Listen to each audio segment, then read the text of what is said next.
En el entrevistado TN5 de hoy, dialoga con el coordinador de la Unidad de Política Limpia, el licenciado Javier Franco. ¿Qué elementos noticiosos maneja esta unidad? Tenemos entendido, Melvin, que hay 11 líneas de investigación por política prematura.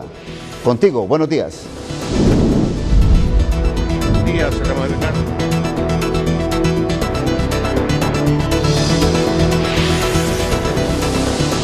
Buenos días, Ramón Edgardo, televidentes. En efecto, Javier Franco, presidente de la Comisión de la Unidad de Política Limpia, sobre esas 11 líneas de investigación que ha preguntado Ramón Edgardo, ¿qué hallazgos ha encontrado hasta ahora?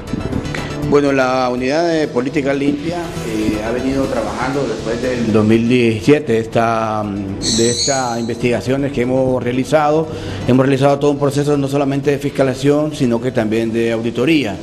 Esto nos ha llevado a nosotros a por lo menos 90 citatorios para candidatos y candidatas, algunos de ellos en su mayoría que resultaron electos, lo que nos permitió poder hacer cerca de 60 audiencias de descargo.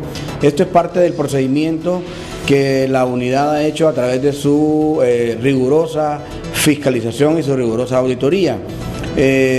Al parecer hay un entender de la población hondureña de que después de una elección como la del 2017 los hallazgos deberían ser inmediatos, pero debemos recordar que la unidad tuvo a bien el pleno comisionado enfocarse en los candidatos que resultaron electos. Estamos hablando de los 475 candidatos que resultaron electos, desde la figura presidencial hasta los diputados y los alcaldes que resultaron electos y que están en el ejercicio de sus cargos.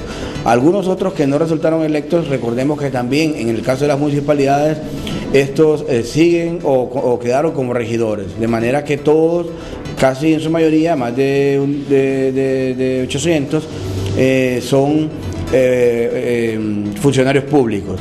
La unidad, después de estos 90 citatorios en los que encontramos inconsistencias en casi 400 millones de lempiras, de casi más de 1.000 millones de lempiras por primera vez, y esto es un dato muy poderoso, digamos, en el sentido de que antes en la historia no existía una línea de base que nos dijera cuánto era el aproximado de auditoría que se hacía o cuánto era el estimado de gasto de campaña. Recordemos que hoy en día la ley establece techos para que estos techos, estos candidatos o sujetos obligados no lo sobrepasen, y hay sanciones para los mismos. Y después de haber auditado más de 1.000 millones de lempiras, encontramos 400 millones que presentaban inconsistencias. Estas inconsistencias radicaban en que la rigurosidad misma en que la unidad ha hecho este proceso de auditoría ha llevado a que veamos factura por factura, ha llevado a que veamos informe por informe, y hemos encontrado ahí algunas inconsistencias en estos 400 millones de lempiras que van desde, digamos, una factura que decía el uso de combustible, que fue un gasto de combustible que era incongruente con el informe que el candidato presentaba, y por eso fue citado. Muchos de estos ya se subsanaron, Melvin, y lo nuevo que nosotros estamos viendo en este año es que hemos decidido comenzar a hacer nuevas auditorías sobre las mismas auditorías que teníamos, y hay candidatos que aún después de varios citatorios no han acudido a la unidad para tanto subsanar como para también hacer la entrega respectiva en forma y fondo de los informes, y esto ha llevado a cerca de 11 candidatos, dentro de ellos diputados y alcaldes. Javier, ¿hasta qué extremo la nueva ley que regula las campañas políticas o financiamiento de campañas políticas rompe los techos presupuestarios?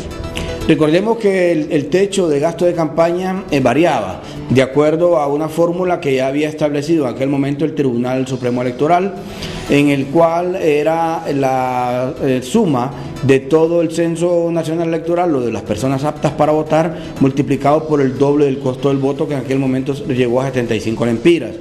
Para lo cual existía un techo de gasto de campaña arriba de 475 millones de lempiras en la figura presidencial, y en la figura de diputados variaba de acuerdo al censo electoral. Por ejemplo, un candidato a diputado por Francisco Morazán no podía sobrepasar su techo de gasto de campaña arriba de los 4.5 millones de lempiras, diferente a un candidato a diputado de Cortés que no podía gastar más de 5 millones de lempiras.